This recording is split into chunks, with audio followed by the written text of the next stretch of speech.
अस्सलाम वालेकुम। आप देख रहे हैं ट्रांसपोर्ट न्यूज़ 24 और आज के वीलॉग के साथ मैं हूं मोहम्मद अवैस चौधरी एडवोकेट। आज के वीलॉग में हम बात करेंगे एनटीआरसी के एक सेमिनार के ऊपर। नेशनल ट्रांसपोर्ट रिसर्च सेंटर 7 दिसंबर को एक सेमिनार कंडक्ट करने जा रहे हैं। उस सेमिनार का मौजू है जो हमारे सेमी ट्रेलर्स होते हैं इनकी रजिस्ट्रेशन। पाकिस्तान में एक national transport and logistic policy बनी हुई है, मेरा ख्याल 2020 में ये बनी थी और 21 में अप्रूव्ड हुई थी।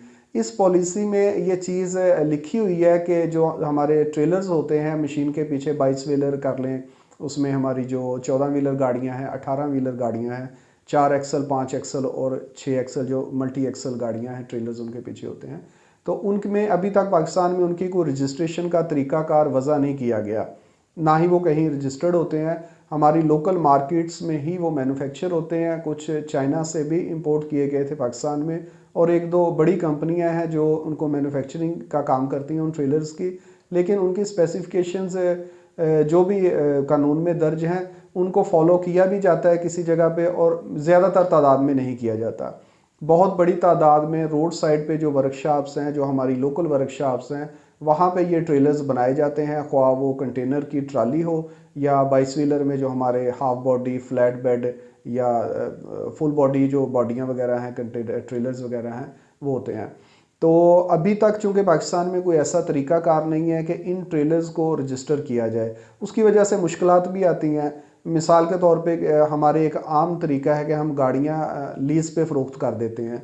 तो जिस बंदे के पास गाड़ी किस्तों वाली होती है और जब वो दिवालिया होने लगता है तो ये आम तौर पे देखने में आया कि वो सबसे पहले वो ट्रेलर फ़रोख्त करता है जो उसने किस्तों पे ऊपर गाड़ी ली होती है, मशीन के रख लेता है, ट्रेलर को फ़रोख्त करता है, जो 12-15 लाख रुपए उससे आता है, जितने में भी वो बेचता है। उन पैसों से वो अपनी मशीन को रिपेयर करता है, गाड़ी को दुरुस्त करता है, उसकी हालत बेहतर करता है, टायर डलवाता है या इंजन का कोई काम है वो करवाता है, और फिर एक नया ट्रेलर किराए के ऊपर लेके उसके पीछे डाल के रोज़ी रोटी कमानी शुरू कर देता है। लेकिन खुदा ना खास्ता अगर वो उस तरीके से भी सर्वाइव नहीं कर पाता तो जो गाड़ी मालिक होता है जिसने वो गाड़ी किस्तों के ऊपर बेची होती है वो गाड़ी पकड़ लेता है। अब उसका ट्रेलर जो था, जो उसने सेल किया था, वो तो जिसने ख़रीदार ने बेच दिया आगे किसी को, और जो गाड़ी मालिक अब पकड़ के खड़ा करता है वो किसी और का ट्रेलर होता है जो अब नया उसने किस्तों के ऊपर लिया होता है। तो ये एक नया डिस्प्यूट बन जाता है दोनों पार्टियों में, इसमें 3 पार्टियां मुलव्वस हो जाती हैं और एक नया झगड़ा शुरू हो जाता है। इसी तरह ट्रेलर्स का और भी हमारे सीन चलता है कि चूँकि इसकी कोई शनाख्त नहीं है तो जो किस्तों के ऊपर ले लेता है, रेंट के ऊपर भी ट्रेलर्स दिए जाते हैं, तो जो रेंट के ऊपर ले लेता है वो उसको गायब कर देता है, फिर बाद में परे पंचायतें शुरू हो जाती हैं और उसके पास सवाए वो एक सादा स्टाम्प के जिसको बाद में अदालतें भी ठीक तरीके से तस्लीम नहीं करती, और सिविल में केस बहुत लंबा चलता है सिविल कोर्ट्स में। तो एक ऐसी वो एक परेशानी सी बन जाती है कि जिसकी वजह से काफ़ी ट्रांसपोर्टर्स और गाड़ी मालकान ख्वार होते हैं।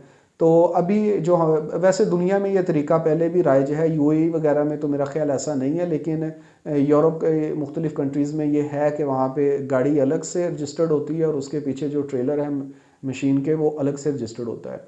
तो अभी जो national transport and logistic policy Pakistan में बनी है उसके मुताबिक भी ट्रांसपोर्ट एंड फ्रेट पॉलिसी मेरा ख्याल बनी, फ्रेट एंड लॉजिस्टिक पॉलिसी, जी बिल्कुल, national freight and logistic policy, उसमें ये चीज़ लिखी हुई है कि इसके जो ट्रेलर्स हैं वो भी स्पेसिफिकेशन इसको रजिस्टर्ड किया जाए।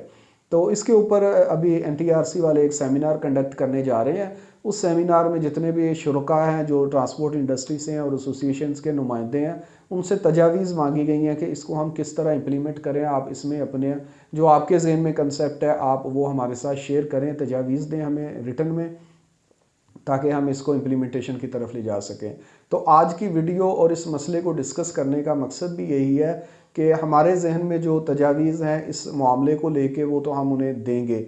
अगर आप इस हवाले से हमारी कोई हेल्प करना चाहते हैं, आपके पास कोई बेहतर मशवरा है ये काम, और आपकी इस बारे में क्या राय है, क्या आप चाहते हैं कि पाकिस्तान में ये जो हमारे ट्रेलर्स हैं ये रजिस्टर हों, अलग से रजिस्टर्ड हों, क्या आप चाहते हैं कि ये तरीक़ाकार आगे इसको अडॉप्ट किया जाना चाहिए, या जिस तरह से पहले से ये सूरत हाल चल रही है वैसे एज़ इट इज़ चलती रहे? क्योंकि कानून बन जाना इतना अहम नहीं है जितना अहम उसकी इम्प्लीमेंटेशन है। जैसे एक्सल लोड लिमिट का कानून तो सन 2000 से बना हुआ है, लेकिन ताहाल उसकी पाकिस्तान में इम्प्लीमेंटेशन नहीं हो सकी।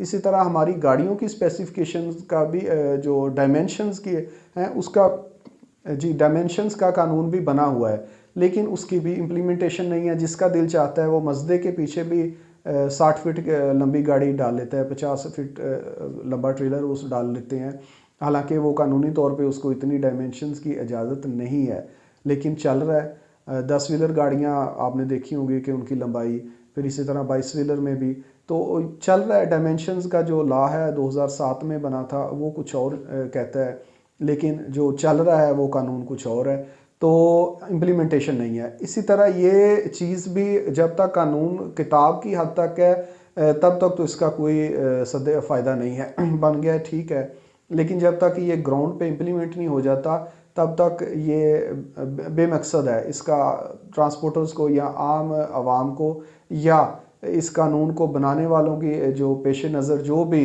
इसकी इफादियत थी उससे फ़ायदा नहीं उठाया जा सकता।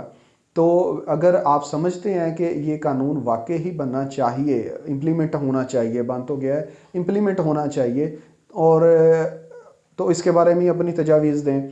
और अगर आप चाहते हैं कि होना चाहिए तो क्या आपकी नज़र में इसकी क्या वजूहत हैं, हम क्या बेनिफिट ले सकते हैं अगर ये कानून इम्प्लीमेंट हो जाता है, और अगर आप चाहते हैं कि ये ना हो तो उसकी क्या रीज़न है, आप क्यों चाहते हैं कि ये कानून पाकिस्तान में इम्प्लीमेंट नहीं होना चाहिए। इसके साथ साथ अगर आप कोई तजावीज़ देना चाहते हैं, हमारी नज़र में तो एक प्लान है कि हम इसको कैसे, अगर हुकूमत इसको इम्प्लीमेंट करने की तरफ जाती है, हम दोस्तों से तजावीज़ लेने के बाद किस तरह उनके साथ ये मुशावरत करेंगे या क्या उनको मशवरे देंगे अपने हवाले से।